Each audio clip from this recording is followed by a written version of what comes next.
And this, my friend, is why you don't praise people after they do one good movie, because then you get stuff like this. I'm going to say it right away so you know you heard it here first.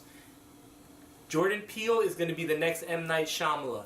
So that means his next good movie is going to be in about 16 years. So I can't wait to see Jordan Peele's new movie in the year 2032. Alright, let's get this out of the way. Talking about Us.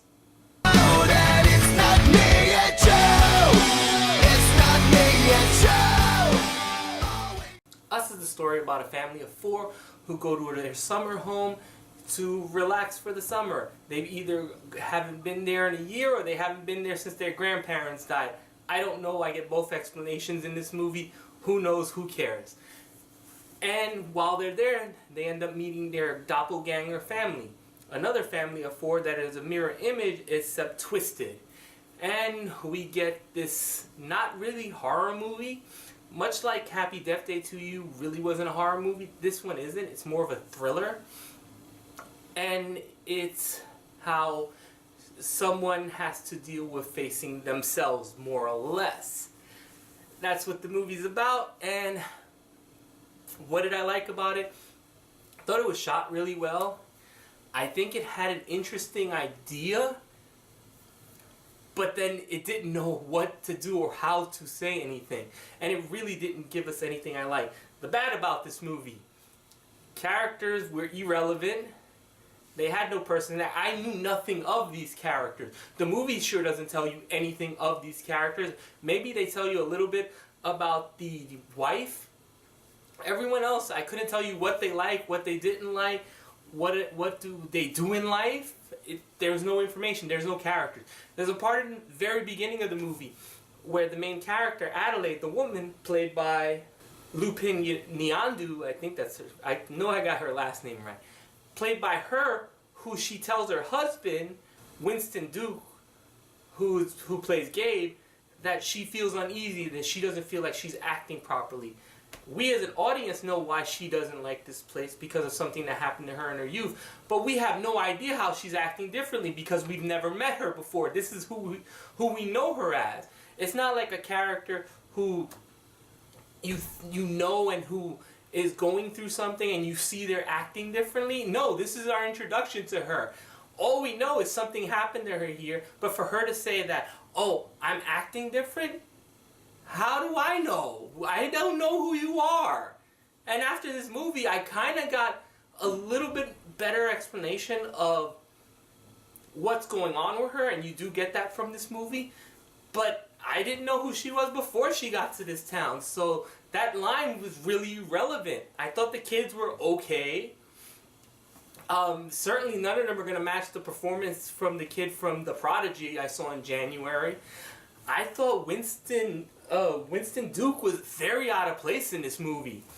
I thought he let's say if you saw Get Out and the best friend who was the airport security guy, if he was in the whole movie, that's who this guy is. Gabe is just someone who either is useless, very inappropriate with his jokes, like your family's getting attacked and terrorized.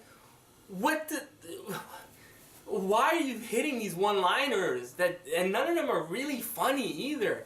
It was very annoying, his character, to say the least. Then you have this whole, the story didn't make a lot of sense even when you got to the ending. And yes, when I compare Jordan Peele to M. Night Shyamalan, you will understand once you get to the ending and realize what's going on. That's all I'm going to say about that.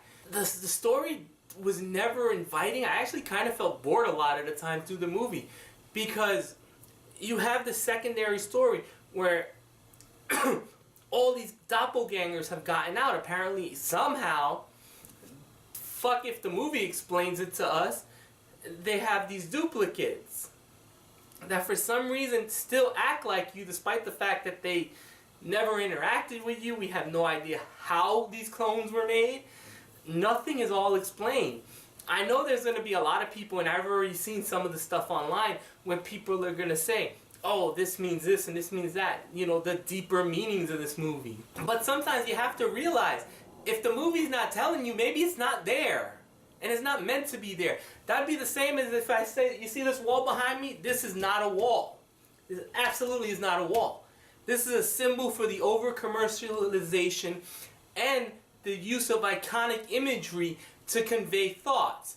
You would look at me and that sounds like a whole lot of bullshit, and you would be right. And that's what this movie is, a whole lot of bullshit that doesn't make fucking sense. Once you get to the end and they show you what was really going on, what at least Abigail and her doppelganger's motivation, I still didn't care about the characters because I didn't know them. And I didn't know them throughout the movie. As a matter of fact, a very odd choice in this movie. And for the life of me, I couldn't figure it out. Abigail has this deep relationship with her son for some reason. And it's never explained or explored why. Like, her daughter is literally told, go run. And she happens at one point to come back. And the way Abigail was played, the daughter could have kept running and she wouldn't have given two shits. Her husband is kind of the same way. Well, her husband was kind of a waste in this movie anyway.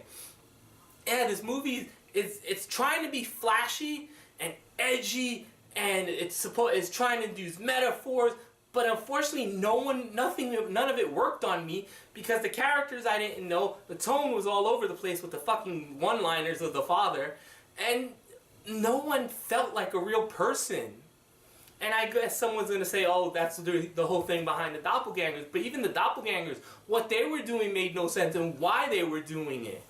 Yes, I know someone's going to say in the comment section below, oh, this has deeper meaning, excuse me. No, fuck you. If the movie's not going to tell me, why are you telling me? I know everything doesn't have to be explained to you in a movie, but when shit is happening without any explanation, rhyme, or reason, eventually you just have to sit there and call it fucking shit, a piece of shit. This movie was bad. I was actively frustrated, bored by it. I didn't care about this movie, and I think this is a bad movie. Like I said at the beginning, I can't wait to see Jordan Peele's next movie in the year 2033, because this does not give me any hope for his next movie, and I know a lot of people are in the opposite direction right now with this movie. But that's how I looked at it. Did you see Us? Oh, my score. I give Us a 2.8. It was shot fine. It made for an excellent trailer. It just made for a movie that was nonsensical and relatable, unfortunately. So, yeah. Let me know how much you think I was wrong in the comments below. That's it for now. I need to see something good for once. Bye. Let's go!